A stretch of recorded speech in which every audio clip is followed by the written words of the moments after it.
भगवान शिव उन्हीं से ही सारा सृष्टि की उत्पत्ति, उन्हीं के द्वारा ही इनका संरक्षण और अंततः उन्हीं में लय हो जाता है। ये जो कुछ दिखाई दे रहा है वो सब शिवमय है। शिवमयम जगत सर्वम, ये जो कुछ दिखाई दे रहा है सब शिवमय है।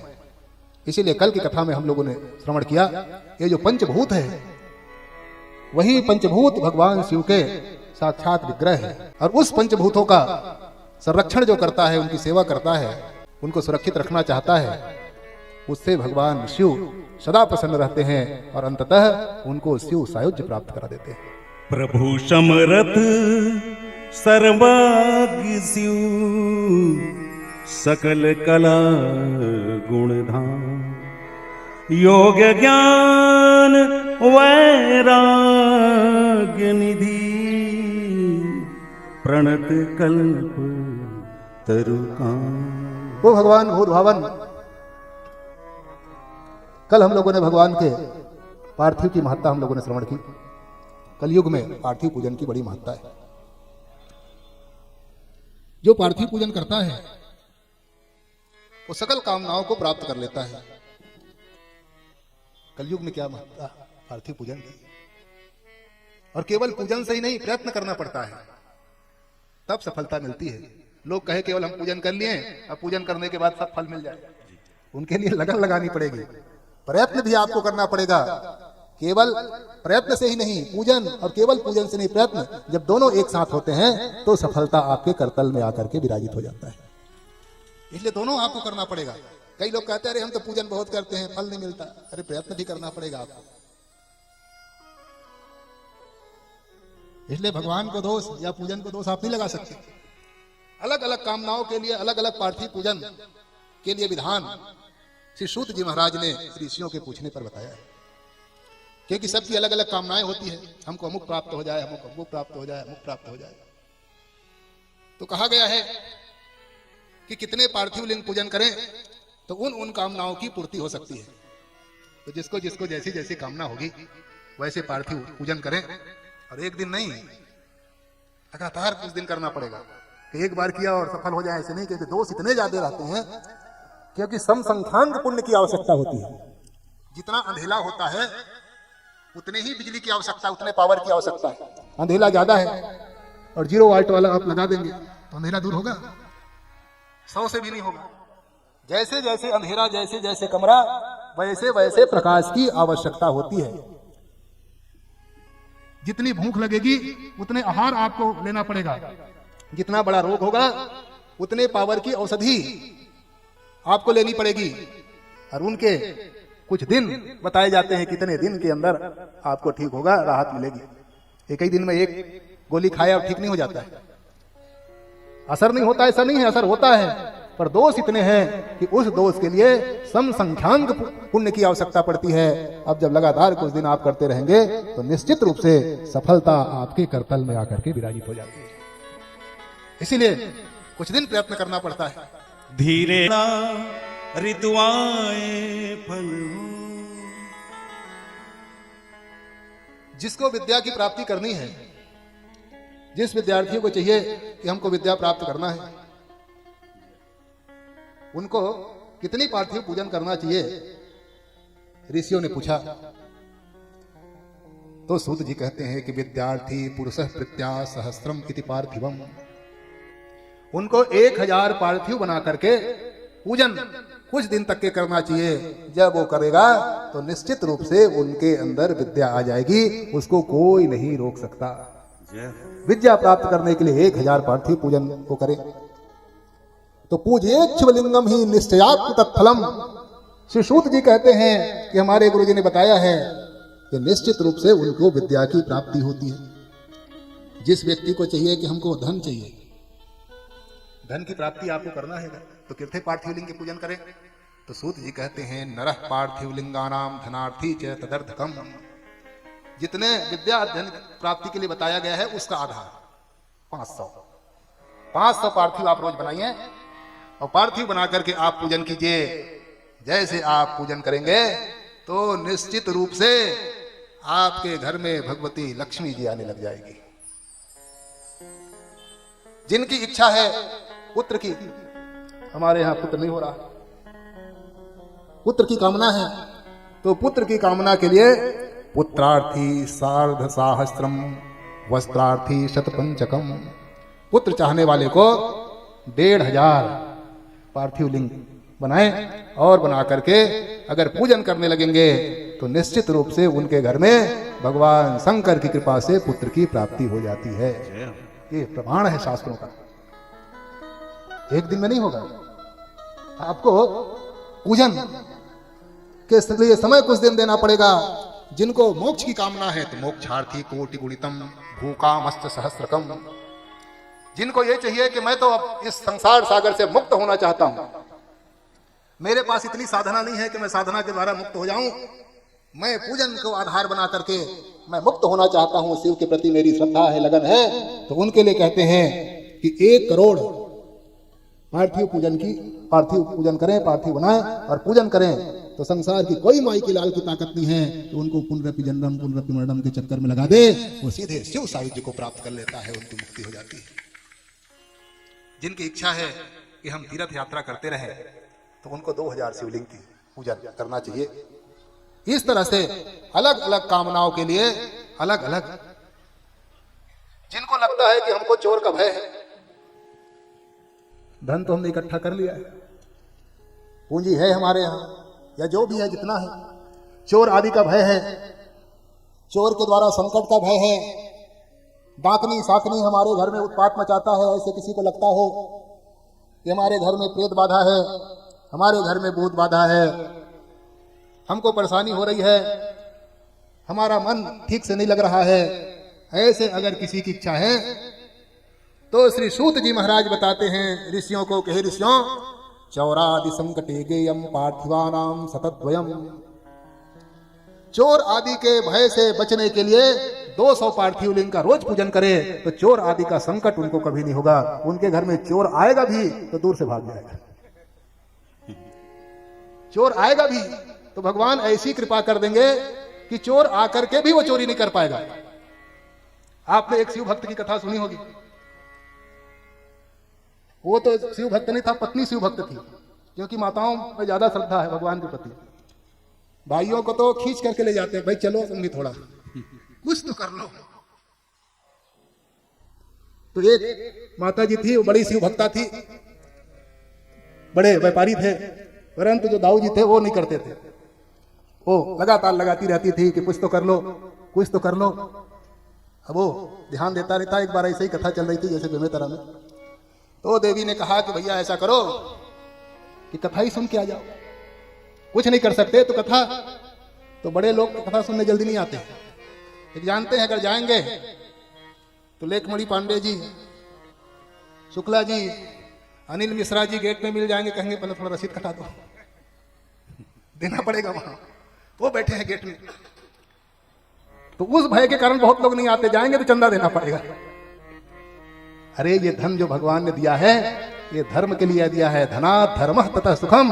धन अगर धर्म में जाएगा तो सुख की प्राप्ति होगी। धन जो है ये धर्म के लिए है, दान देना फेंकना नहीं है, दान देना बीज बोना है, और जितना व्यक्ति बीज बोता है उतना ही उसमें से उत्पन्न होता है। क्योंकि आपके पास कितना भी रुपया पैसा हो, आप विदेश जाओगे तो चलेगा ये? जब इसी पृथ्वी में एक देश से दूसरे देश आप जाओगे तो ये रुपया पैसा नहीं चलने वाला। तो आप बताइए, एक लोक से परलोक जाना पड़ेगा। कोई ऐसा माई का लाल है जो ये कह सके कि मैं सदा सदा यहीं रहूंगा? कोई रहने के लिए आया है? गीता में भगवान कहते हैं जातस्य ही ध्रुव मित्रुर ध्रुवम जन्म मितस्य च। जिनका जन्म हुआ है उनकी मृत्यु होगी, एक दिन उनको सब कुछ छोड़ करके चला जाना पड़ेगा। चाहे दुनिया की कोई ताकत हो, बड़े बड़े आए चले गए, कितने लोगों ने तपस्या की हम सदा जीवित रहें, नहीं रह पाए, क्योंकि ये प्रकृति का नियम है, आया है सो जाएगा, राजा रंग फकीर। और जब जाना ही है तो ये रुपया पैसा आपका वहां चलेगा? एक धागा लेके नहीं जा सकते आप, तो वहां कौन सा धन चलता है? वहां जो धन चलता है उसी का नाम है धर्म। वहां धर्म रूपी धन चलता है, सारी व्यवस्थाएं वहां धर्म के द्वारा जीव के साथ जो जाता है, धर्मानुगो गच्छति जीव एकः। धर्म ही उसके साथ जाता है, बाकी सारी चीजें छूट जाती हैं। तो जो पत्नी थी वो कहा जी चले जाओ, तो आया कहने पर, क्योंकि जानता है कि नहीं जाएंगे तो डांट फटकार लगाएगी, रोज लड़ाई झगड़ा होगा, इसलिए इसकी बात मान लेना चाहिए। तो आधे लोग तो डर के कारण चलते रहते हैं देवियों के। वो आए, बड़ा आदमी था, उनके लिए अलग से व्यवस्था की गई थी। बैठाया, आइए आइए सेठ जी बैठिए, बैठ गए। अब वो कभी कथा सुना रहे तब ना, थोड़ा देर कथा सुना और जैसे कथा सुना जमाई आई सो गया।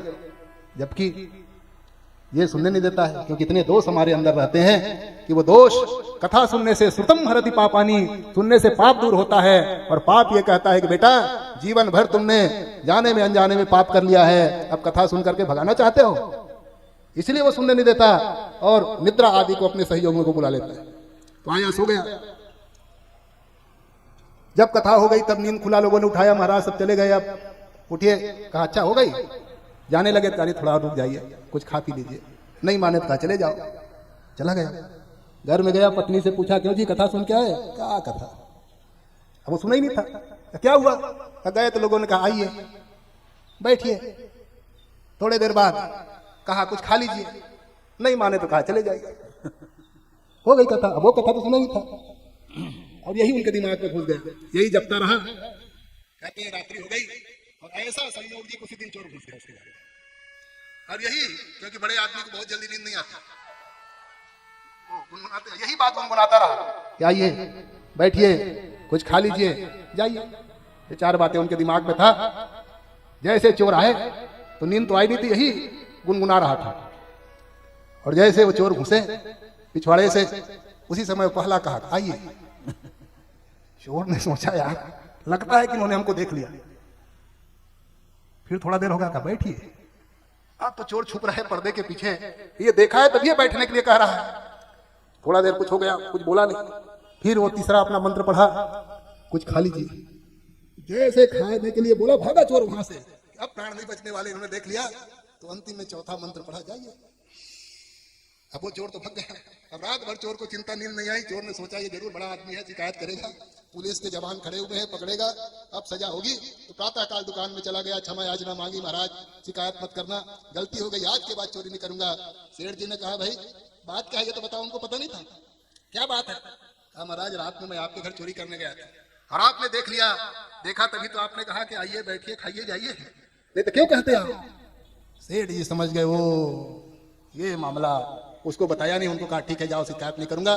घर लौट के आ गया, आगे पत्नी से कहा देवी आपके कारण मैं धर्म करने के लिए गया, मैं अनजाने में किया, और कथा में गया, कथा में जाते ही वो चार बातें मुझको याद थी, आपके आपको भी बताया था, रात में भी गुनगुना रहा था, और आज चोर घुस गए थे, और उन्हीं चारों मंत्रों के कारण आज हमारी प्राण बच गए। अगर कहीं मैं सही सही में देख लेता तो प्राण हत्या करके चले जाते, धन भी चला जाता, परंतु मैंने कथा नहीं सुनी, केवल कथा के पंडाल में जाकर के बैठा, और पंडाल में बैठने का परिणाम हुआ कि आज हमारे धन भी बच गए, हमारा धर्म भी बच गया, और हमारे प्राणों की रक्षा भी हो गई। हृदय में भाव हो, अनुनय की छाव हो, आराधन का गाँव हो, तो प्रभु मिल जाएंगे, प्रभु मिल जाएंगे, प्रभु मिल जाएंगे, प्रभु मिल जाएंगे। प्रेम की अग्न हो,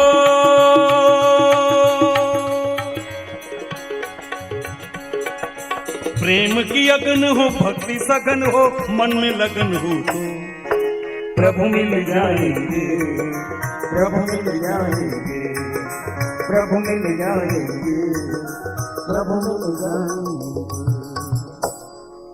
इस तरह से चोरों से रक्षा हो जाती है जो उनकी शरणागति कर लेता है।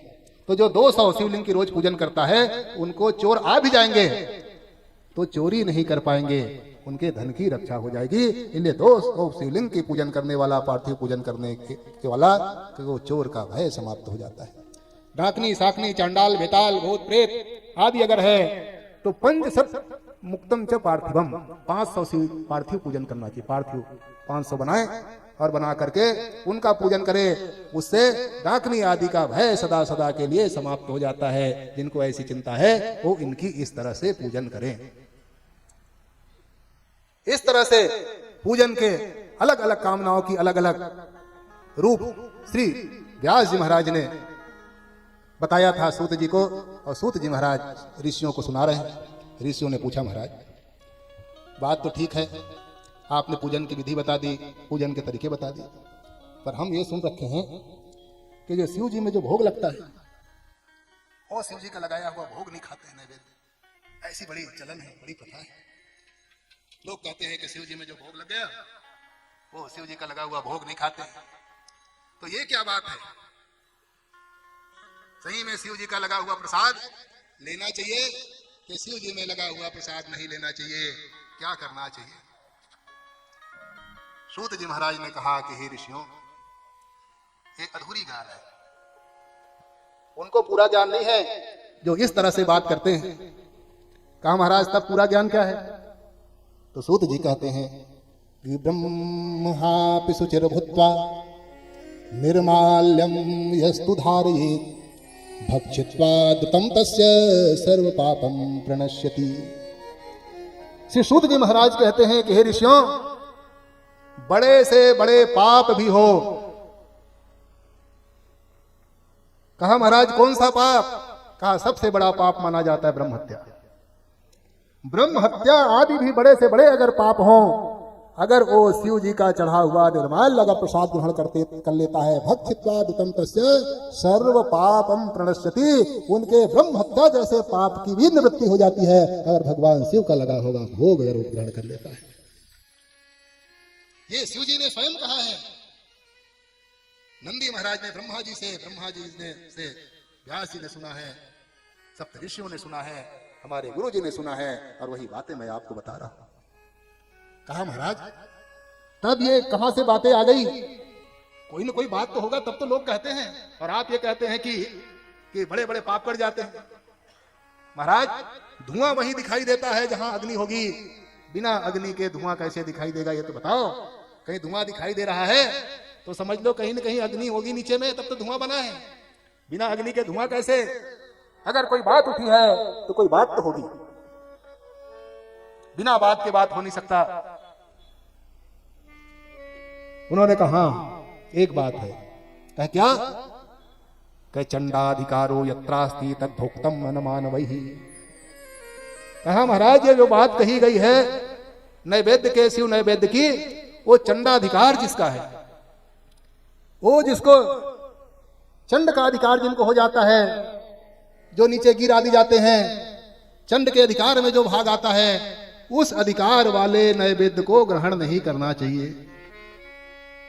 कहा महाराज हम कैसे जाने किसको चंडाधिकार है किसको नहीं है? हमको क्या पता, हम तो शिव जी को भोग लगाते हैं, भोग लगा के खा ले या ना खा, इतनी सी प्रश्न है। अब हमको क्या मालूम कि कौन सा चंड है, कहाँ चंडाधिकार लगता है, कैसे हो, हमको कैसे पता चलेगा? तो कहा ये तुम सुन लो कि कहां कहां चंडाधिकार है कहां नहीं है। कहा महाराज कहां है कहां नहीं है? तो सूत जी महाराज कहते हैं बाण लिंगे च लौहे च सिद्धे लिंगे स्वयंभू प्रतिमासु च सर्वासु न चंडो अधिकृतो भवे।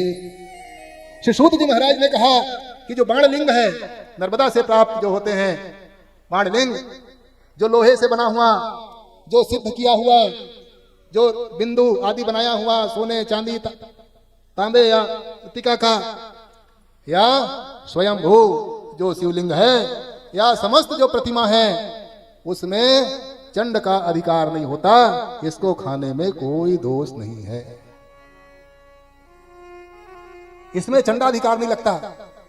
इसीलिए इसको निश्चित रूप से, और कहीं आपको ऐसा लगता है कि आपके मन में आ गया नहीं नहीं नहीं हो सकता है कि नहीं है, अगर आ गया तो आपको चाहिए कि सालिग्राम शिला संगा सर्वम याति पवित्रताम।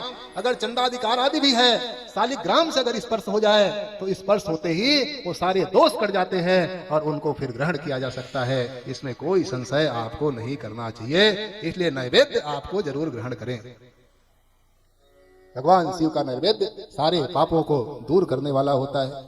इस तरह से भगवान शंकर की उन भोग के बारे में सूत जी महाराज ने कहा। और कहा महाराज भगवान शंकर की पूजन कैसे करें, क्या क्या उनको प्रिय है? तब उन्होंने कहा वैसे तो सब कुछ भगवान शंकर को प्रिय है, कोई ऐसी सत्ता नहीं है, क्योंकि संसार में जो वस्तु है वो सब शिवमय है, सब भगवान को पर उसमें कुछ ऐसे पुष्प, कुछ ऐसे वस्तु जो भगवान ने कह रखा है कि भाई तुम अभी लोग नाराज हो जाएंगे इसलिए मत आना, तो कुछ ऐसी चीजें हैं जो भगवान ने निषेध अपने से, जिसके लिए केतकी का पुष्प हम लोगों ने पहले दिन की कथा में बताया था, वैसे ही कुछ चीजें भगवान ने निषेध किया है। और उसमें बहुत प्रिय जो भगवान को लगने वाला है उसमें है एक बिल्व पत्र। बिल्व पत्र की महत्ता बताते हुए सूत जी कहते हैं कि महादेव स्वरूपोयम बिल्लो देवैरपि स्तुतः। ये जो बिल्व है, ये बिल्व भगवान को बहुत प्रिय है। ये साक्षात महादेव का स्वरूप ही माना जाता है। महादेव स्वरूपोयम बिल्लो देवैरपि स्तुतः। ये जो बिल्व है, ये बुल भगवती लक्ष्मी से पैदा हुई है। कहते हैं कि एक बार भगवान विष्णु ने भगवान शिव की आराधना की सहस्त्र मंत्रों से। शिव सहस्त्र के द्वारा अर्चन उन्होंने किया। जहां पे अर्चन किया भगवान शंकर ने, आप अगर बद्रीनाथ गए होंगे तो बद्रीनाथ जाते हुए रास्ते में पड़ता है जहां पर भगवान विष्णु ने आराधना की थी शिव जी को प्रसन्न करने के लिए। आज भी शिव जी है जहां उन्होंने आराधना की थी। तो भगवान शंकर की आराधना जब विष्णु जी करने लगे तो भगवान शंकर ने सोचा थोड़ा परीक्षा लेके देखूं। तो परीक्षा लेने में उन्होंने एक फूल छुपा दिया, एक फूल कर दिया। अब जैसे अर्चन कर रहे थे, अर्चन करते करते जब गए 1000 कमल उन्होंने ले लिया और उस कमल से अर्चन करने लगे तो 999 तक के हुआ एक कमल।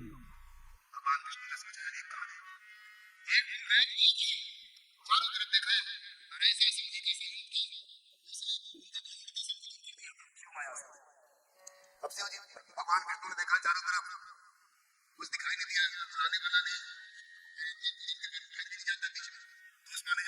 उठूंगा तो ये भंग हो जाएगा, एक लाऊं कहां, ये मन में विचार करने लगे। उसी समय उनके ध्यान में आया कि मुझको तो कमलाक्ष कहते हैं, कमल अक्ष वाला उनको मानते हैं, क्यों ना अपने प्रभु को प्रसन्न करने के लिए अपना एक आंख निकाल करके ही चढ़ा दे। ऐसा भगवान विचार करके अपने वहीं पे धनुष रखा हुआ था, उसी में से एक आंख ऐसे निकालने लगे और निकाल करके जैसे ही चढ़ाना चाहते थे उसी समय भगवान शंकर प्रकट हो गए। हाथ पकड़ लिया और हाथ पकड़ करके कहा, रे प्रभु ये क्या कर रहे हैं आप? महाराज करना क्या, बात क्या रहना हो रही है। एक फूल कहीं से कम रह गया, पता नहीं कहाँ गया। भगवान शंकर ने कहा, हे बाबा मैं परीक्षा ले रहा था, एक फूल मेरे द्वारा गायब की हुई है और आपने ऐसी आराधना की है, आपकी आराधना से मैं प्रसन्न हूं, सब कुछ आपको मैं प्रदान करता हूं, आप चिंता मत करें।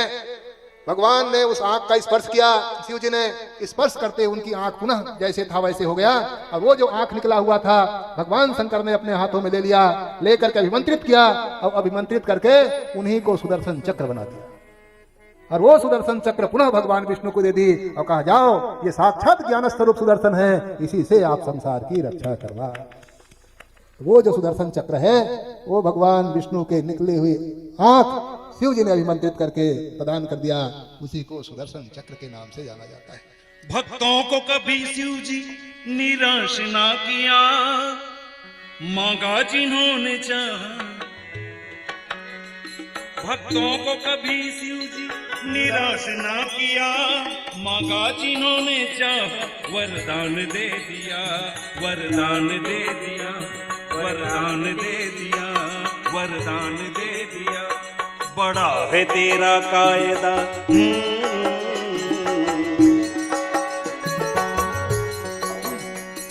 बड़ा है तेरा कायदा, बड़ा दातार तू, बड़ा दातार तू। आयो शरण तिहारी भोले, तार तार दो, तार तार दो, तार तार दो, तार तार दो। कैलाश के निवासी नमो बार बार हूँ, नमो बार बार हूँ। आयो शरण तिहारी भोले, तार तार दो, तार तार दो, तार तार दो, तार तार दो। जय हो।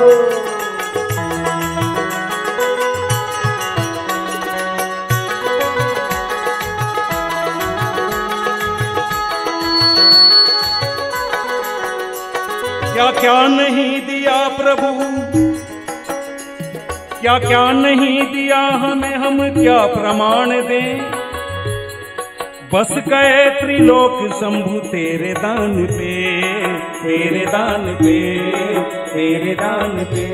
क्या क्या नहीं दिया हम, क्या प्रमाण दें। बस गए त्रिलोक शंभु तेरे दान पे, तेरे दान पे, तेरे दान पे। ओ जहर पिया, जहर पिया जीवन दिया, इतना उदार तुम, इतना उदार तुम। आयो शरण तिहारी भोले, तार तार दो, तार तार दो। कैलाश के निवासी नमो बार बार हूँ, नमो बार बार हूँ। आयो शरण तिहारी भोले, तार तार दो, तार तार दो, तार तार दो। नमः पार्वती पते हर हर महादेव। तो शिव जी ने वो सुदर्शन दिया। ये बात लक्ष्मी जी देख रही थी। लक्ष्मी जी ने सोचा, लक्ष्मी जी ने सोचा कि ये मेरे प्रभु ने अपने इष्ट की आराधना की है, मैं भी इष्ट की आराधना करूं। ऐसा विचार करके भगवती लक्ष्मी भी 1000 कमल मंगाई और उन्होंने भी शिव जी की आराधना प्रारंभ कर दिया।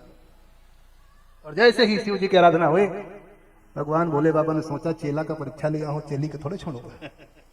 अब उन्होंने उनकी परीक्षा लेने के लिए एक फूल उनका भी गायब कर दिया। उनका भी अड़चन में 999 एक गायब।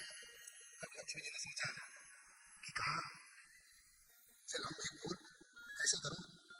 जैसे मन में विचार किया, विचार करते उनके मन में आया कि मेरा जो स्तन है वो कमल की भांति है, तो क्यों ना मैं 1000 पूरा करने के लिए अपना एक स्तन ही काट के चढ़ा दूं, ताकि ये सहस्राक्ष पूरा हो जाए।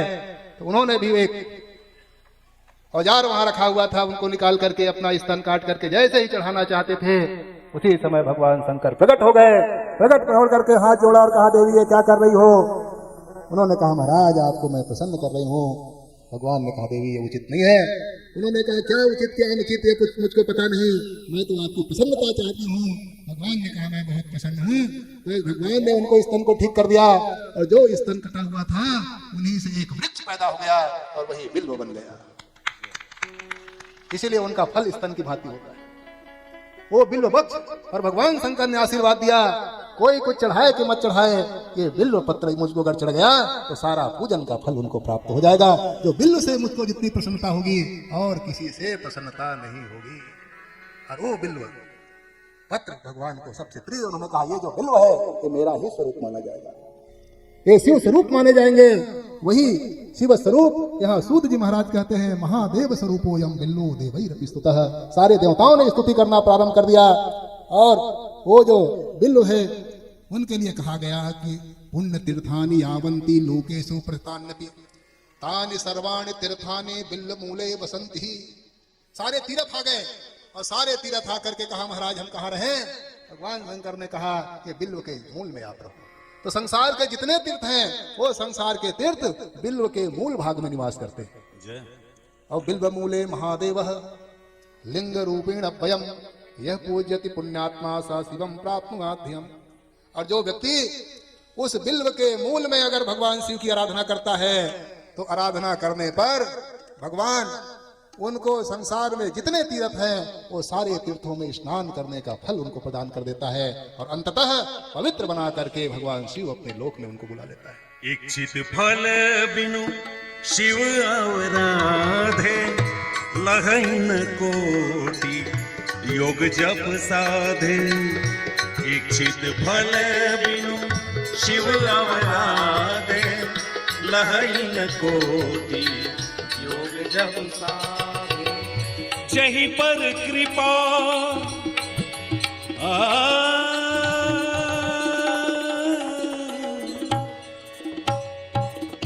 जही पर कृपा न करहि पुरारी।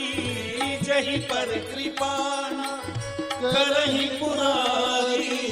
सोना पाव मुनि भक्ति हमारी।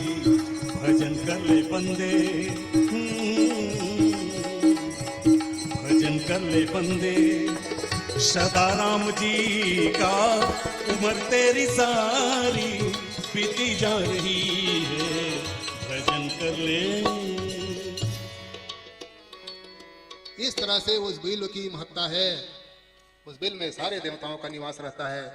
जो उनके नीचे पूजन करता है, जो बिल्व पत्र चढ़ाता है, कहते हैं त्रिदलम त्रिगुणाकारम त्रिनेत्रम चतुर्धार्धम त्रिजन्म पाप संहारम बिल्व पत्रम शिवार्पणम। यही मंत्र पढ़ करके बिल्व पत्र लोग चढ़ाते हैं। त्रिदलम त्रिगुणाकारम, तीन दल है इनके, वो तीनों आकृति ब्रह्मा विष्णु महेश के रूप में विराजित रहते हैं। त्रिनेत्रम चतुर्धायुधम, तीन नेत्र वाले भगवान शंकर हैं। उनके त्रिशूल में तीन धार है, ऐसे त्रिशूल बना होता है, उसमें पूरा ब्रह्मांड टिका हुआ है। जो तीन दोष हैं, आदि दैविक आदि भौतिक आध्यात्मिक, उन दोषों को नाश करने वाले हैं। त्रिजन्म पाप संहारम, जो पुराने जितने पाप हैं उन पापों को संहार करने वाले जो बिल्व पत्र को चढ़ाता है तो उनके सारे पाप ताप संताप मिट जाते हैं और भगवान शंकर उनके लिए प्रसन्न होकर के जो इच्छा होती है वो इच्छा का वरदान भगवान शंकर प्राप्त कर देते हैं। सुर गुरु सुरवर पूजित लिंगम,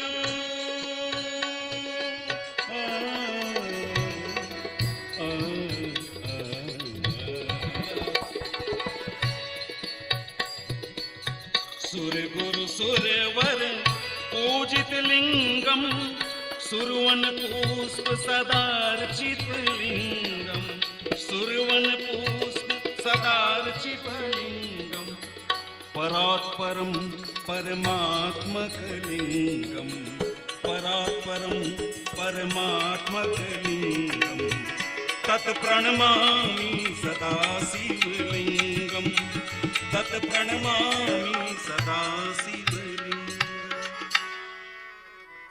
इस तरह से उनकी महत्ता है।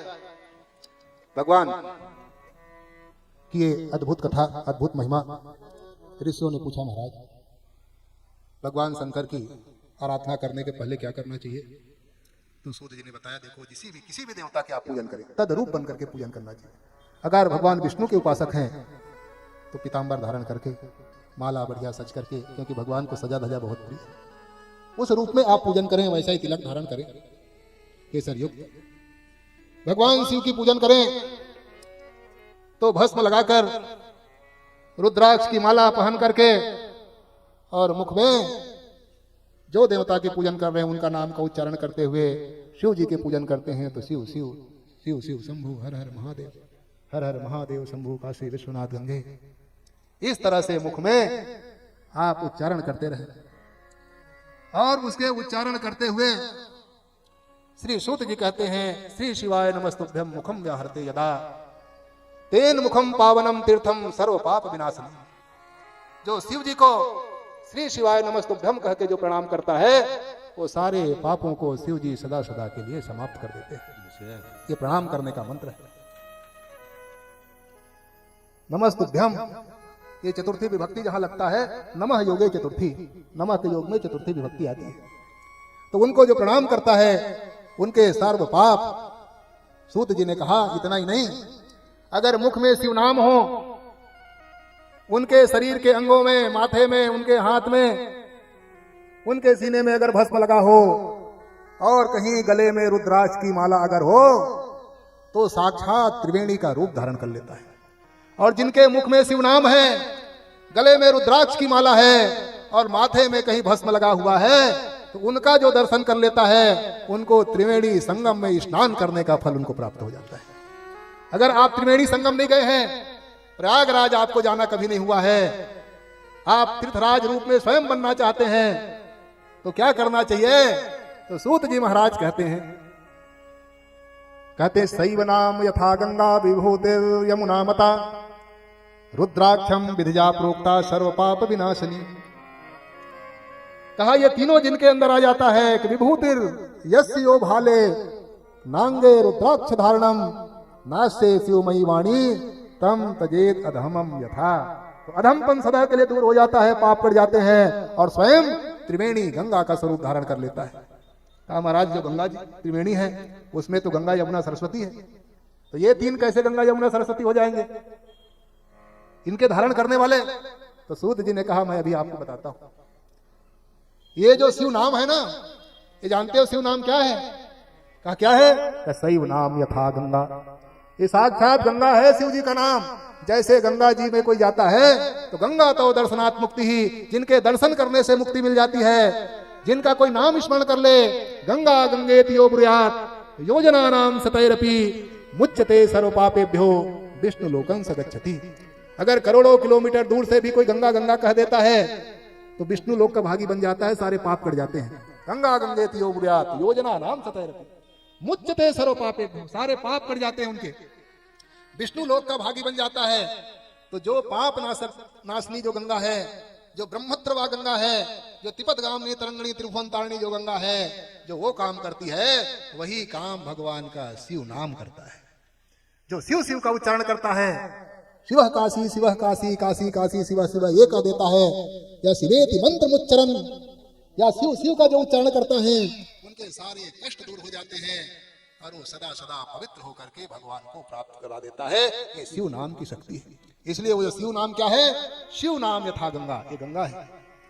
और यमुना का विभूतिर यमुना मता, और जो भस्म है त्रिपुंड आप लगाए हो, यही यमुना का काम करता है। यमुना जी में 100 सामर्थ्य है, वही सामर्थ्य इस त्रिपुंड में धारण करने की, जिसकी महत्ता बहुत कई अध्यायों में बताया। और ये जो रुद्राक्ष है, ये रुद्राक्षम विधिजा प्रोक्ता, ये विधिजा है, सरस्वती महारानी है, विधि अर्थात ब्रह्मा के द्वारा उत्पन्न हुई। और ये तीनों को जो अपने अंग में धारण कर लेता है, तो धारण करने से वो साक्षात त्रिवेणी प्रयागराज की तरह उनकी महत्ता हो जाती है। और ऐसे लगाए हुए का कोई दर्शन भी कर लेता है, तो दर्शन करने वालों को भी त्रिवेणी में प्रयाग में स्नान करने का फल प्राप्त हो जाता है। जो धारण करता है तो उसे करता ही है, उनका कोई दर्शन कर ले। इसीलिए जब शिव जी के पूजन करें तो शिव जी के पूजन भस्म लगा करके, मस्ती में रुद्राक्ष की माला धारण करके और शिव शिव नाम का उच्चारण करते हुए, या गुरु जी ने अगर पंचाक्षर मंत्र कर दिया हो तो उन पंचाक्षर मंत्रों का नमः शिवाय शिवाय नमः आदि करते हुए तब पूजन भगवान शंकर का करें। और फिर फल देखो कैसे फल मिलता है। फिर बहुत ज्यादा मेहनत की आवश्यकता नहीं है, तत्क्षण आपको फल की प्राप्ति कराने वाला ये तीनों हैं। अगर ये नाम होता है शिवेति नाम दावाग्निर महापातक पर्वताः, बड़े बड़े जो पाप हैं वो सारे पापों को वैसे ही खत्म कर देता है। जैसे रुई का बहुत बड़ा ढेर हो, आग का चिंगारी लग जाए तो आग का चिंगारी जैसे रुई के पहाड़ को थोड़े देर में समाप्त कर देता है, वैसे ही भगवान का ये शिव नाम बड़े से बड़े पर्वत पहाड़ रूपी जो पाप रूपी पर्वत है, पहाड़ है, उसको वैसा ही राख कर देता है जैसे रुई के राख को चिंगारी नाश कर देता है। और ये जो भस्म है, ये जो भस्म है, ये भी उन पापों को, दोषों को सदा नाश करने वाला है। और जो ये रुद्राक्ष है, ये रुद्राक्ष का क्या कहना? कहा महाराज ये तो बताइए, ये जो रुद्राक्ष है और ये जो भस्म है, ये क्या स्वरूप है? कहा जो ये भस्म है, ये ज्ञानाज्ञान तो वापी वन्ही दाह तमोलता, ये जो भस्म है ये साक्षात ज्ञान स्वरूप है। जो इस भस्म को धारण करता है तो ज्ञानाज्ञानतम भस्म पावेत्य सफलम नरम। कहते हैं कि जितने अज्ञान हैं वो सारे अज्ञान को ये दूर कर देता है, और अज्ञान को दूर करके सदा सदा उनको ज्ञान प्राप्त करा देता है। ये भस्म का काम है। और कहा महाराज ये रुद्राक्ष, उन्होंने कहा रुद्राक्ष कई प्रकार के होते हैं। अब ये जो रुद्राक्ष है ये भगवान के अश्रु बूंद से प्रकट हुआ है। भगवान के जो अश्रु धारा जो गिरा, उसी के अश्रु बूंदों से ये रुद्राक्ष की उत्पत्ति हुई है। और ये रुद्राक्ष है, ये रुद्राक्ष कई प्रकार के माने जाते हैं। और ये जो रुद्राक्ष है कई प्रकार के होते हैं। उन प्रकारों में भी हर प्रकार में अनेक अनेक मुखों वाला रुद्राक्ष होता है। कई मुख वाले रुद्राक्ष, रुद्राक्ष विविधा प्रोक्तास्तेषां भेदात् वदाम्य हम। उन ऋषियों ने पूछा महाराज ये कौन कौन से भेद होते हैं और अलग रुद्राक्ष की महत्ता क्या है? ये तो कृपा करके बताओ कि रुद्राक्ष कितने मुख वाले होते हैं और कौन कौन सा रुद्राक्ष का काम क्या है, इस रुद्राक्ष को धारण करने से क्या महत्ता है, ये आप कृपा करके बता दीजिए। तब सूत जी ने कहा इनके बारे में भी तुम सुन लो। रुद्राक्षा विविधा, विविध प्रकार के रुद्राक्ष हैं। तेसाम भेदान वदाम्य हम, उनके भेदों को मैं आपको बता रहा हूं, श्रवण करो। एक होता है एक मुखी रुद्राक्ष, और 1 से लेकर के 14 मुखी रुद्राक्ष तक के प्राप्त होता है। विशेष रूप से 1 से 14 मुखी तक के विशेष रूप से रुद्राक्ष प्राप्त होता है, जिनका वर्णन श्री सूत जी महाराज ने कहा महाराज इसकी पहचान कैसे होती है? कहा ये जो रुद्राक्ष होते हैं उसमें दाने दाने होते हैं, ऐसे आप देखेंगे, उसी में एक धार बना होता है, जो धार बना होता है ऐसे धारी, उसी को उनका मुख माना जाता है। अगर उस रुद्राक्ष में एक धारी है, एक मुख वाला, उसी में 2 धारी बना हुआ है तो 2 मुख वाला, 5 धारी बना हुआ है तो 5, 10 धारी बना है तो 10, और 14 धारी अगर बना हुआ है तो उसी के वो 14 मुख माने जाते हैं। एक मुख की क्या महत्ता है? तो सूत जी कहते हैं कि एक वक्त्र शिव साक्षात भुक्ति मुक्ति फलप्रदः तस्य दवे भुक्ति और मुक्ति दोनों प्रदान करता है। जब तक के आप जीवित रहेंगे तब तक के भोग की सारी वस्तुएं प्रदान कराएगा। साधारण भोजन करने वाला और जब इस संसार से अगर जीवन जीने की समय है मुक्ति फलः उनको मुक्ति प्रदान करता है, शिव सायुज्य उनको प्राप्त करा देता है। और इनका जो दर्शन करता है, दर्शन मात्रेण ब्रह्म हत्या विपोहति, एक मुखी रुद्राक्ष का दर्शन करता है, ब्रह्म हत्या जैसे बड़े से बड़े पापों को सदा सदा के लिए वो समाप्त कर देता है। ये फल है एक मुखी रुद्राक्ष का। बहुत कठिनता से मिलता है। आजकल जो प्राप्त होता है वो असली वाला नहीं है, नकली मिलता है, गोल वाला रुद्राक्ष। आजकल वो काजू कट वाला एक ठो बड़े बड़े व्यापार चल रहे हैं, अब लाखों रुपए में बेचते हैं, तो बनाने वाले जोड़ तंगोड़ के बना ही देता है, क्योंकि जिस चीज का चलन होती है, नियम है, जिस चीज का ज्यादा चलन होता है उसका डुप्लीकेट तत्काल आता है। जो चीज हो, भगवान की ज्यादा पूजन होने लगा था तो आप लोग इतिहास में पढ़ेंगे, एक से एक भगवान उसी समय पैदा हो गए थे। कृष्ण की पूजा होने लगी तो उसी समय पौंड्रक आ गया था, 4 हाथ बना लिया था, 2 लकड़ी का, और चक्र उक्र सब बना लिया था, गदा कौमुदकी सब। भगवान के पास खबर भेजा, हे कृष्ण मेरा गदा चोरी कर लिए हो, वापिस करो। और स्वयं गदा रखा बैठा था, स्वयं उनके पास भी गदा था, और कृष्ण के पास ये संदेश भेजा था कि मैं असली द्वारकाधीश हूं, कृष्ण हूं, मेरा गदा चोरी कर लिए हो, वापिस कर दो। अरे जब कृष्ण को तुम नकली मार रहे थे, तुमका गदा भी तो नकली होगा, तुम असली हो तो तुम्हारा असली है, उसी में संतुष्ट रहो। तो उस समय, आज भी जाने कितने भगवान पैदा हो रहे हैं, एक से एक भगवान आज भी। तो जो चीज चलता है, गौ माता की पूजन होने लगी, गाओ विश्वस्य मातरः, गाय विश्व की माता है, उन्हीं की प्रतिष्ठा के लिए गो प्रतिष्ठा यज्ञ चल रहा है। ज्योतिषपीठ के जगत गुरु शंकराचार्य भगवान ने दायित्व लिया है, और अपने मन से नहीं, जो सनातन परंपरा से जिनकी रक्षा के दायित्व धर्म सम्राट स्वामी करपात्री जी महाराज, ब्रह्मलीन ज्योतिष एवं द्वारका शारदा पीठाधीश्वर जगत गुरु शंकराचार्य भगवान, पूरी के ब्रह्मलीन जगत गुरु शंकराचार्य भगवान, जिन्होंने 72 दिन तक के अनशन किया था। बड़े बड़े संत महात्मा 1966 में कितने उन्होंने गोली खाई, हजारों की संख्या में मारे गए।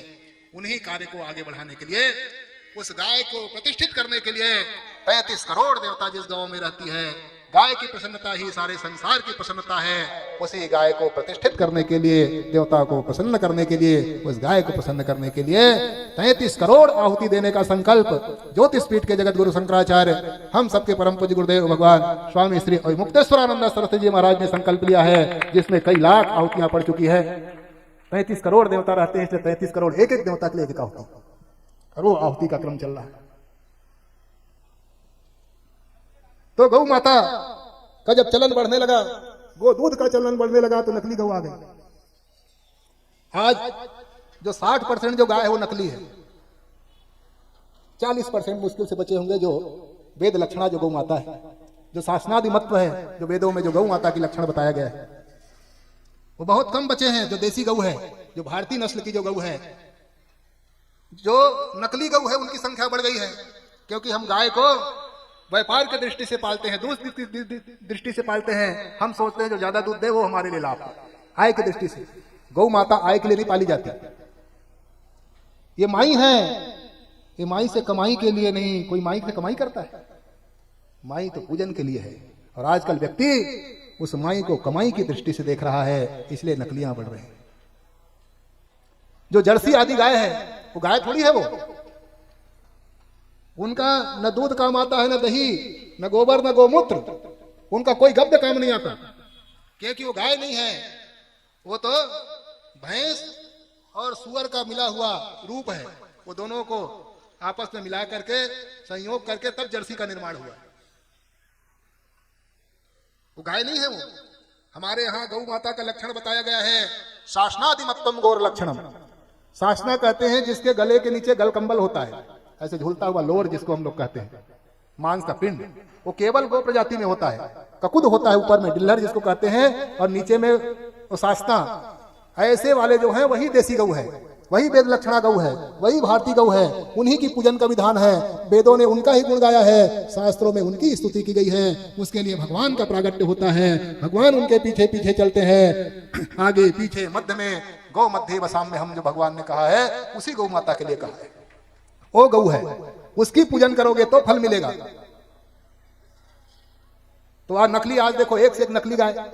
अब तो गाय भी समाप्त करने में एक ऐसा कोई दवाई बन चुका है, एक बैक्टीरिया बन गई है जिनको छोड़ा जा रहा है ताकि गाय समाप्त हो जाए और नकली दूध बिकने लग जाए, क्योंकि दूध का चलन बहुत है। इसीलिए एक सिंपी नाम का एक बीमारी आया, आप देखे होंगे, हजारों लाखें गाय जिसमें मर रही है, फोड़ा हो जा रहा है पूरा शरीर में। वो बैक्टीरिया छोड़ा गया है, छोड़ा गया बैक्टीरिया है, ताकि गाय समाप्त हो जाए और दूध का व्यापार बढ़ने लगे, क्योंकि सबको दूध चाहिए। तो ये बड़े बड़े कल्प चल रहे हैं समाप्त करने के सनातन धर्म के लिए। बंधु, हवन अगर करोगे, आप यज्ञ करोगे तो यज्ञ तो घी से होगा, और गाय माता नहीं रहेगी तो घी कहां से आएगा? और जब घी नहीं होगा तो हवन कैसे होंगे? हवन नहीं होगा तो देवता प्रसन्न कैसे होंगे? और देवता जब प्रसन्न नहीं होंगे तो वर्षा कैसे होगी? और वर्षा नहीं होगी तो बिन पानी सब सून, तो सारा संसार त्राही त्राही मचने लगेगा। ये असुरों की प्रवृत्ति है।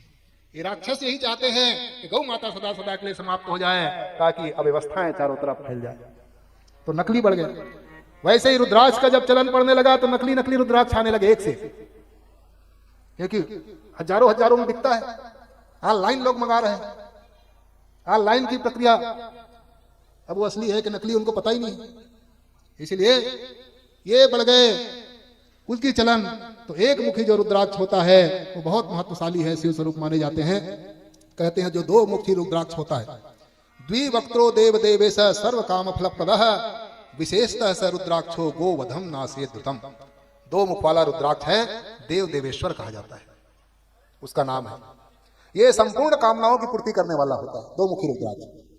और गौ हत्या जैसे महापातक है, पाप है, इन पापों को दूर करता है दो मुखी रुद्राक्ष। जो तीन मुखी रुद्राक्ष है, त्रिवक्त्रो रुद्राक्ष है, साक्षात साधनप्रदः साधनतः सदा। तीन मुखी वाला रुद्राक्ष सदा साक्षात साधन का फल देने वाला होता है। ये समस्त जो विद्याएं हैं, उन विद्याओं को विद्या सर्वा प्रतिष्ठिता है। जिनको विद्या की आवश्यकता है वो तीन मुखी रुद्राक्ष का पूजन करें, उनको धारण करें। ये वो तीन मुखी रुद्राक्ष का फल है। और चार मुखी जो रुद्राक्ष है, चतुर्वक्ता स्वयं ब्रह्मा नर हत्याम वपोहति। ये ब्रह्मा का स्वरूप माना जाता है चार मुखी, क्योंकि चार मुखी ब्रह्मा है, तो ब्रह्मा का स्वरूप माना जाता है। और दर्शनात् स्मरणात् सद्यः चतुर्वर्ग फलप्रदः, ये चारों पुरुषार्थ को प्राप्त कराने वाला, धर्म अर्थ काम और मोक्ष। ये चार मुखी जो रुद्राक्ष है, ये चारों पुरुषार्थ को देने वाला होता है। पांच मुखी जो रुद्राक्ष है, साक्षात कालाग्नि का रूप माना जाता है, कालाग्नि नामतः प्रभु। और ये समस्त मन वांछित फल को प्रदान करने वाला होता है पांच मुखी रुद्राक्ष। और सबसे ज्यादा वही मिलता है। सर्व मुक्ति पदश्चैव सर्व काम फलप्रदः पंचवक्त्रः स्वयं रुद्रः कालाग्नि नामतः प्रभु। ये पांच मुखी वाला जो रुद्राक्ष है, ये साक्षात शिव स्वरूप है। ये कालाग्नि रुद्र रूप में रहता है, और जितने मनोकामना है उस मनोकामना को पूरी करने वाला पांच मुखी रुद्राक्ष होता है। तो पांच मुखी रुद्राक्ष जिनको सर्व कामना पूरी करने हैं, उनको पहन करके उनकी पूजन आराधना करना चाहिए। और जो छह मुखी वाला रुद्राक्ष है, ये साक्षात षडमुखी कार्तिकेय का रूप माना जाता है, षडमुख वाला। इनको जो धारण करता है, पंच षडवक्त्रः कार्तिकेयस्तु धारणात् दक्षिणे भुजे, कहते हैं इसको दक्षिण भुजा में धारण करना चाहिए। इस भुजा में धारण करने पर धारणात् तस्य देवेशी ब्रह्म हत्यादिकैः पापैर्मुच्यते नात्र संशयः, वो ब्रह्म हत्या जैसे महान पातकों को दूर करता है। जो सात मुखी रुद्राक्ष है, वो सात मुखी रुद्राक्ष अनंग का रूप माना जाता है। इनको धारण करने वाले दलित्र भी ऐश्वर्यशाली बन जाता है। जो आठ मुखी रुद्राक्ष है, रुद्राक्षस्य अष्टवक्त्रस्य वसु मूर्तिस्य भैरवः, अष्टमूर्ति भैरव, अष्ट भैरव है ना, वो भैरव का रूप माना जाता है। और इनके धारण करने वाले को पूर्णायु की प्राप्ति होती है, अल्प मृत्यु उनका नहीं होता। ये अल्प मृत्यु से बचाने वाला होता है। नौ मुखी वाला जो रुद्राक्ष है, वो साक्षात भैरव तथा कपिल मुनि का प्रतीक माना जाता है। और इनको जो धारण करता है, इनके धारण करने वाले दुर्गा चतुर्धिष्ठात्री नव रूपा महेश्वरी, इन्हीं को नव दुर्गा के रूप में भी पूजन की जाती है। इनको जो भक्ति पूर्वक जो धारण करता है वो साक्षात सर्वेश्वर के समान भगवान शिव के स्वरूप माना जाता है, और शिव के दर्शन करने का जो फल मिलता है वही नवमुखी रुद्राक्ष दर्शन करने और पूजन करने वाले को फल प्राप्त हो जाता है। 10 मुखी वाला जो रुद्राक्ष है वो साक्षात स्वयं देवो जनार्दन। 10 मुखी वाला रुद्राक्ष साक्षात जनार्दन का स्वरूप माना जाता है, विष्णु का स्वरूप। इनको धारण करने वाले के समस्त मनोकामनाएं पूरी हो जाती है, क्योंकि भगवान विष्णु समस्त कामनाओं को पूरा करने वाला है। इसलिए 10 मुखी रुद्राक्ष जिसको मिल जाए वो विष्णु स्वरूप मान करके उनका पूजन करे। 12 मुखी जो रुद्राक्ष है वो आदित्य, 12 आदित्य है। वो 12 आदित्य के भांति, सूर्य के भांति माने जाते हैं, और इनको जो धारण करता है उनके धारण करने वाले को भगवान सूर्य जैसे सारे अंधेरा को मिटाता है, अज्ञान को मिटाता है, वैसे ही अज्ञान को मिटाने वाला वो रूप होता है। 13 मुखी वाला रुद्राक्ष विश्व देव रूप माना जाता है। इनके धारण करने से सारे अभिष्ट प्राप्ति होती है, अमंगल दूर करके मंगल की प्राप्ति कराता है। और जो 14 मुखी रुद्राक्ष है ये 10 मुखो यो ही रुद्राक्ष परम शिव, के परम शिव माने जाते हैं। और परम जो शिव है ये भक्ति पूर्वक कहाँ धारण करना चाहिए का धारिये मूर्धन, मस्तक पे धारण करना चाहिए विशेष रूप से। और इनको जो मस्तक पे धारण करता है उनके समस्त पाप नष्ट हो जाते हैं और सदा सदा शिव रूप को प्राप्त कर लेता है। इस तरह से 14 प्रकार के रुद्राक्ष की वर्णन श्री सूत जी महाराज ने किया है। बोलो शंकर भगवान की। जिस दिल में आपकी याद रहे प्रभु दिल मेरा वो दिल कर दो। जिस दिल में आपकी याद रहे प्रभु दिल मेरा वह दिल कर दो। राही ना सही मंजिल की तरफ, राही ना सही मंजिल की तरफ, राही की तरफ मंजिल कर दो। जिस दिल में आपकी याद रहे।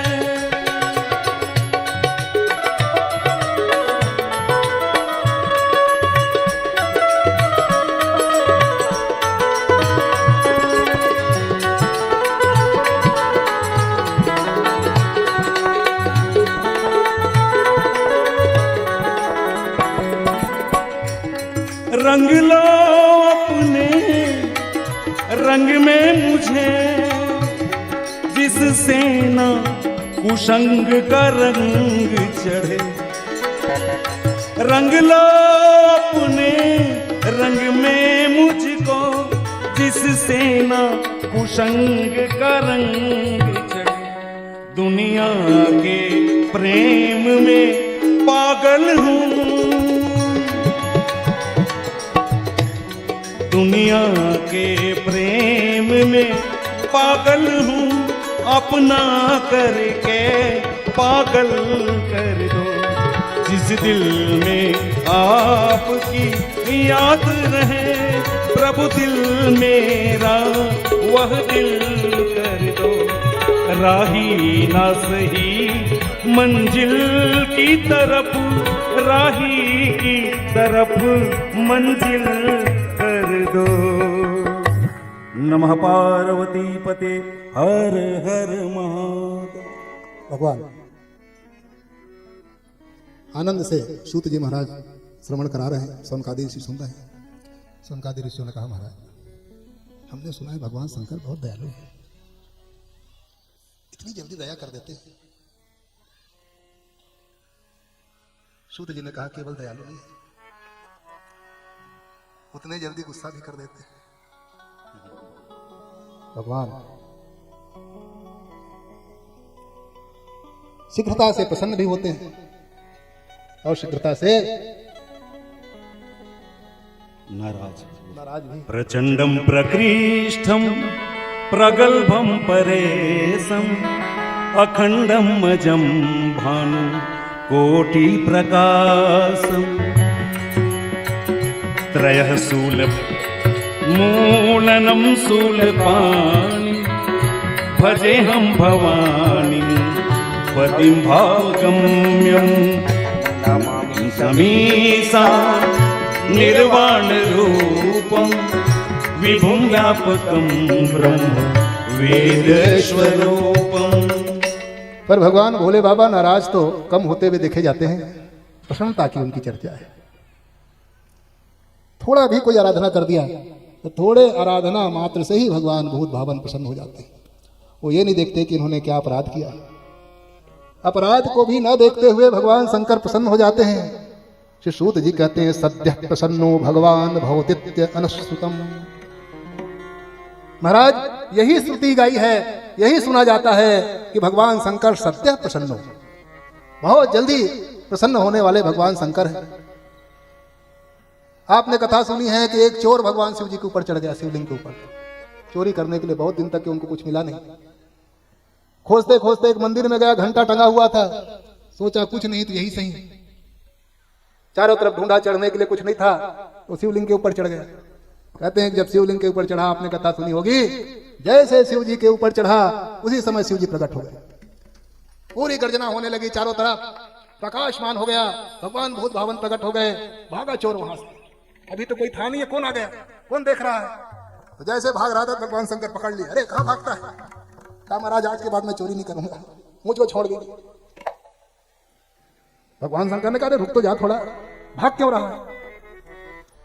कहा महाराज एक बात समझ में नहीं आ रही है। क्या बात? जब मैं चोरी करने घुसा यहां तो कोई नहीं था, चारों तरफ मैंने परीक्षण कर लिया, तब मैंने चोरी किया है, पर आप आए कहां से? आप है कौन और कहां थे आप? उन्होंने कहा कहां था ये मत पूछो, ये कोई ऐसा स्थान नहीं जहां मेरा निवास ना हो, मैं तो सर्वत्र व्यापक हूं, व्याप्त हूं। कहा महाराज आप आए कैसे, कौन हो आप? कहा मुझको सदा शिव के नाम से जानते हैं। कहा महाराज शंकर, भगवान वाला शंकर? हाँ हाँ वही, वो तो बड़ी तपस्या से प्रसन्न होते हैं। कहा बेटा तुमने बहुत बड़ी तपस्या कर ली, बहुत बड़ी साधना तुमने कर लिया, इसीलिए मैं प्रकट हुआ हूँ। कहा महाराज मैंने तो बस चोरी करने के लिए, मैं तो बहुत बड़ा चोर हूँ। अब अपने बारे में स्वयं जान सकता है या तो परमात्मा जानता है, दूसरा थोड़ी जानता है कोई। दूसरा तो केवल बता सकता है ऐसे होंगे ऐसे होंगे ऐसे होंगे, या तो स्वयं जानता है कि मैं किस गड्ढे में गिरा हुआ हूँ, मेरी क्या स्थिति है, और या तो सर्वंतर्यामी जो परमात्मा है वो जानता है। मैं तो चोरी करने के लिए घुसा था। कहा बेटा तू क्या करने घुसा था उससे हमको मतलब नहीं, अब मैं ये तो देखता ही नहीं, मैं तो ये देखता हूं कि मेरे तरफ भाव है कि नहीं। कहा महाराज मेरे ऊपर भाव भी नहीं है। कहा भगत लाल बात यह है कि आज तक के मेरे बड़े बड़े भक्त हुए, एक से एक भक्त हुए मेरे, उन सारे भक्तों में सबसे बड़े भक्त है जिसका नाम है रावण।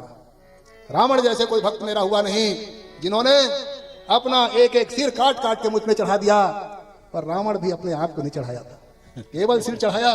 पर तो तू ऐसा भगत है लाला कि तू अपने आप को मेरे ऊपर समर्पित कर दिया और एक पैर पे खड़े हो गए।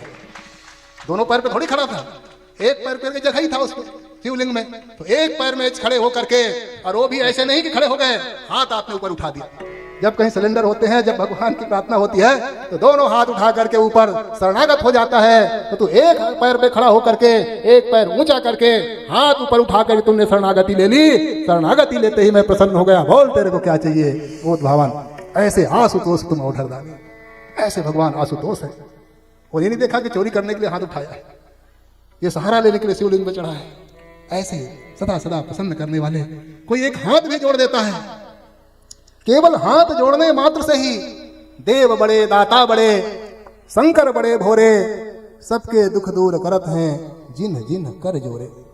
तुलसीदास जी महाराज लिखते हैं कि जिन जिन ने हाथ केवल जोड़ दिया, तो केवल हाथ जोड़ने मात्र से ही उनकी सारी मनोकामनाओं को पूरा करने वाला अगर कोई आशुतोष है, जल्दी प्रसन्न होने वाले है, उस देवता का नाम है साक्षात भगवान शंकर भूत भावन भोले बाबा।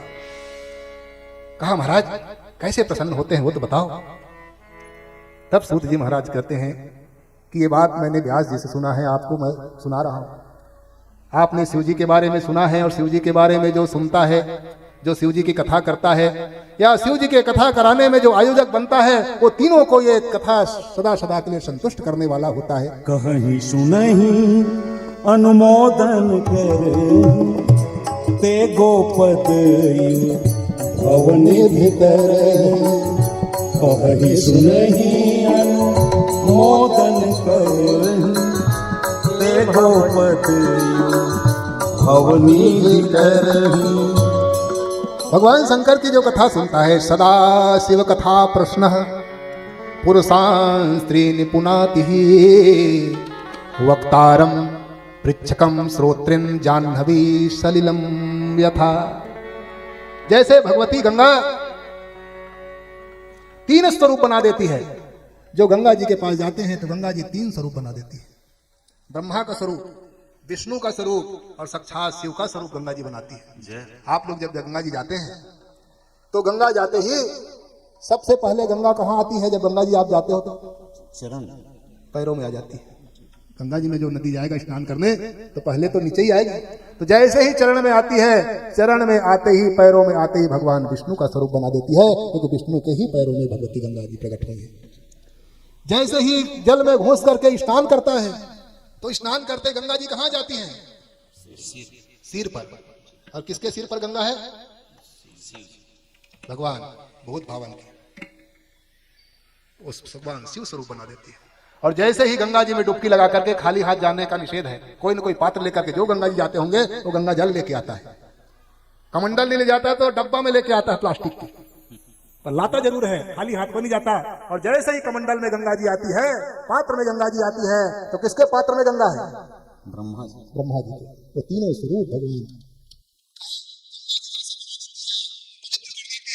वैसे ही विद्या को पूछने वाले को और श्रवण करने वाले को, आयोजन करने वाले को भी जैसे गंगा पवित्र करती है, वैसे इन तीनों को पवित्र करने वाली शिव जी की कथा है। उस कथा को मैं आपको सुना रहा हूं। कहते हैं जैसे नारद जी के ऊपर नारद जी की कथा सुनाई। कहा महाराज नारद जी की कथा क्या है?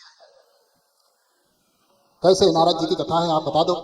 तो कल हम लोगों ने आरंभ किया था। कहते हैं कि नारद जी महाराज एक बार निकल पड़े ब्रह्मा जी के हाथ से, ब्रह्मलोक से, और घूमते घूमते हिमालय पर्वत पे आ गए। और जैसे हिम शैल गुहा काचित देखा परम शोभना, सुंदर एक सुंदर पर्वत देखा।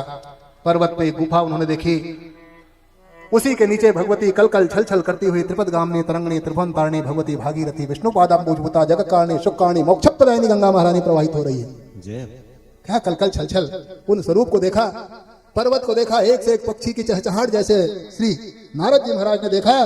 तो नारद जी उनके स्वरूपों को देखते हुए इस जगत के वो ऐसे प्राकृतिक आभा प्रभा कांति को देखा तो इस जगत में मोहित नहीं हुए, जगत की ओर ध्यान नहीं गया।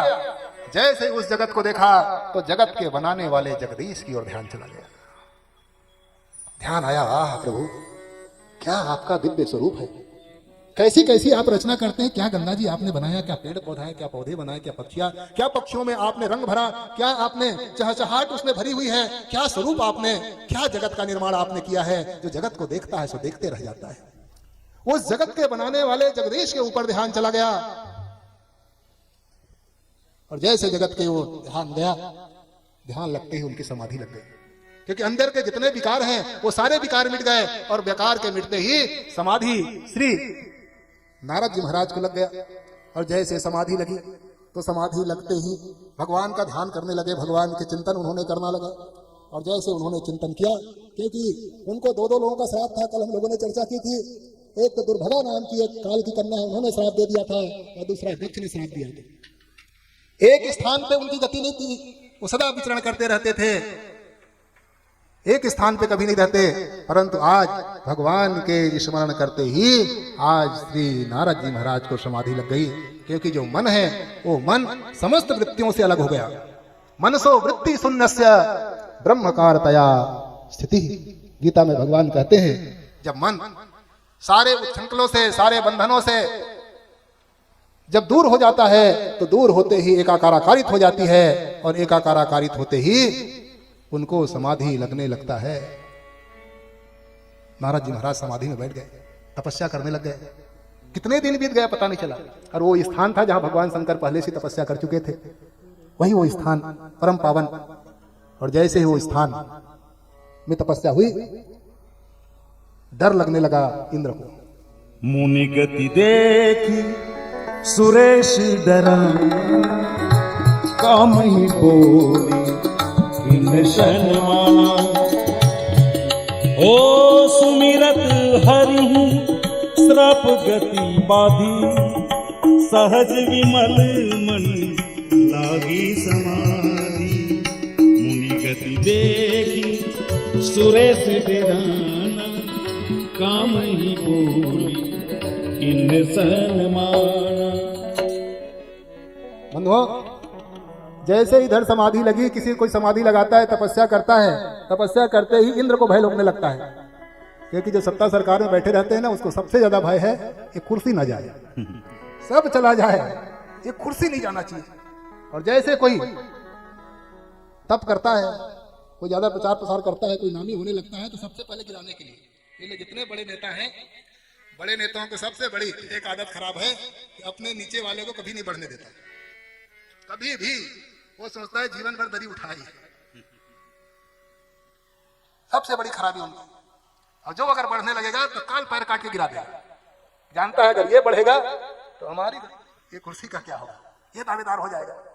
वैसे ही जैसे ही कोई तपस्या में आता है, कोई यज्ञ आदि करता है, कोई जप पूजन करता है, तो उनको भंग करने के लिए इंद्र पहुंच जाता है, अपने अनुचरों को भेज देता है, क्योंकि 100 यज्ञ करने के बाद, अश्वमेध के बाद इंद्र का अधिकारी बन जाता है, इसलिए जो यज्ञ में अगर बढ़ा तो उनका यज्ञ नष्ट कराएगा।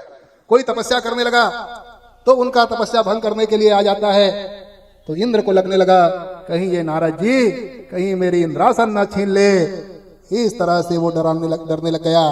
इंद्र वैसे ही डरता है जैसे जे कामी लोलुप जगमा कुटिल का सब ही डरा सुख हाड़ ले भाग सक स्वान निरख मृगरा सुख हाड़ ले भाग सठ स्वान निरख मृगराज छीन ले जन जान जड़ तीन सुर पतहिन लाग सियावर रामचंद्र की जय उमापति महादेव की जय पवन सुत हनुमान की जय। वो ऐसे ही डरता है जैसे कौवा, और उनको तो कहा गया जैसे कुत्ता होता है, वो सूखी हड्डी लेकर के भागता है शेर को देख करके, सूख हाड़ ले भाग सठ स्वान निरख मृगराज। कहते हैं कि कुत्ता था जंगल में, हड्डी खा रहा था, सूखा हड्डी, शिकार तो किया नहीं, सूखा हड्डी पड़ा हुआ था, शेर का छोड़ा हुआ, सूख गया था, कुछ नहीं था उसमें, वो सूखा हड्डी चबा रहा था।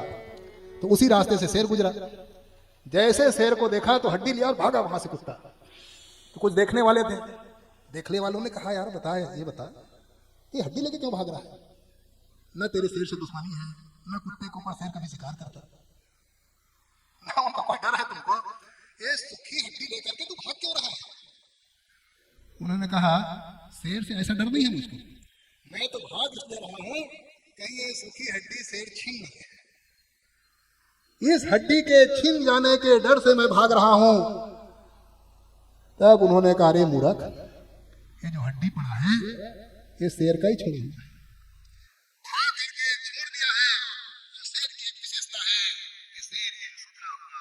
कभी नहीं चबाता, और तू ऐसे ही भाग रहा है।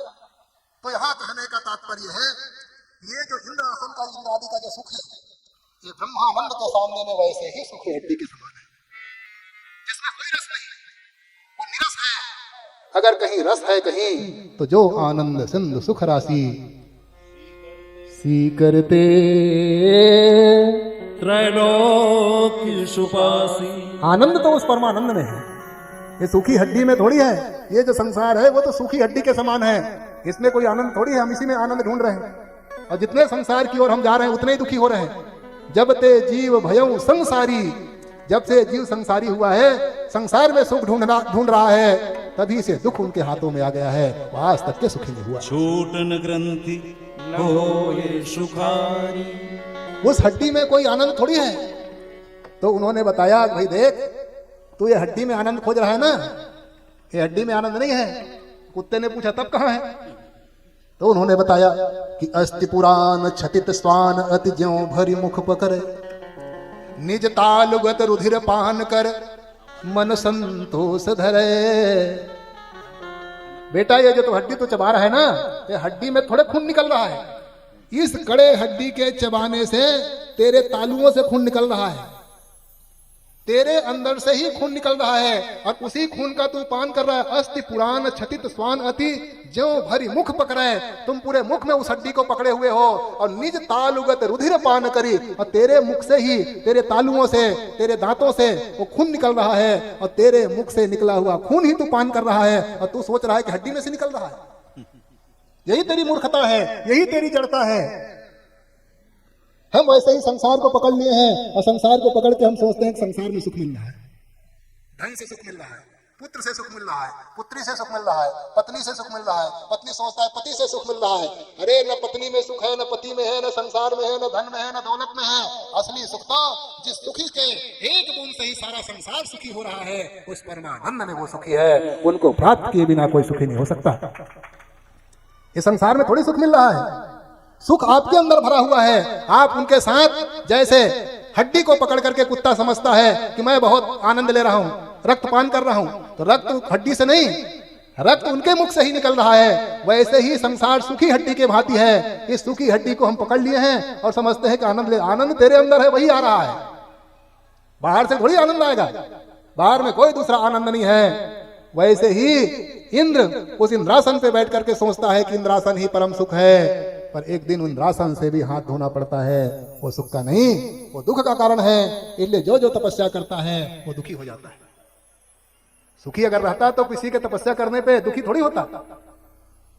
वो इंद्र घबराने लगा। इंद्र ने कामदेव को भेज दिया और कामदेव को भेज करके कहा जाओ नारद जी की तपस्या भंग करना। कामदेव चला, अपने बाणों को लेकर के 5 बाण है उनके पास। हर्षणम रोचनाक्षम च मोहनम शोषणम तथा मारणम चेति प्रोक्तानी मुनेर मोह करवाण्यपि। ये 4 बाण हैं। उन बाणों के नाम है हर्षण, रोचन, मोहन, शोषण और मारण। ये 5 प्रकार के बाण कामदेव के पास। और वो बाणों की विशेषता है मुनेर मोह करवाण्यपि, बड़े बड़े तपस्वियों के, बड़े बड़े मुनियों के, योगियों के भी तपस्या को भंग करने वाला, उनको भी मोह में डालने वाला होता है। पहुंच गया, बाण चलाया, शीतल मंद सुगंध हवाएं बहने लगी, बयार बहने लगा, कामोत्तेजक वहां वातावरण फैल गया। परंतु श्री नारद जी महाराज का लगा हुआ समाधि है वो कहां डिगने वाला। क्योंकि जो भगवान की आराधना करता है तो भगवान की आराधना करने पर उनकी रक्षा करने वाले भगवान स्वयं हो जाते हैं। बड़ रखवार रमा पति जासु, उनका रखवाला भगवान स्वयं होते हैं। यद्यपि वो जो कामास्त्र है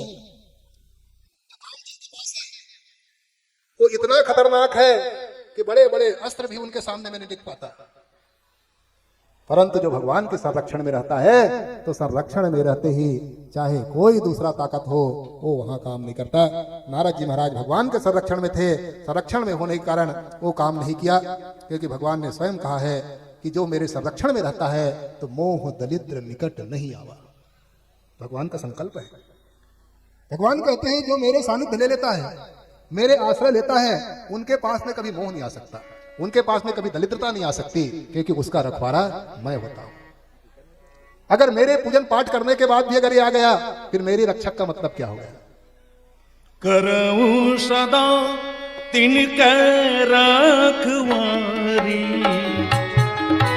सदा तिनके रखवारी, करऊं सदा तिनके रखवारी, करऊं सदा तिनके रखवारी, जिमि बालक राखहि महतारी, जिमि बालक राखहि महतारी। भगवान उनकी रक्षा करते हैं। और जो घृणा करने वाले हैं, दूसरे के ऊपर क्रोध करने वाले हैं, दूसरे के तपस्या भंग करने वाले कभी सुखी नहीं रह सकते।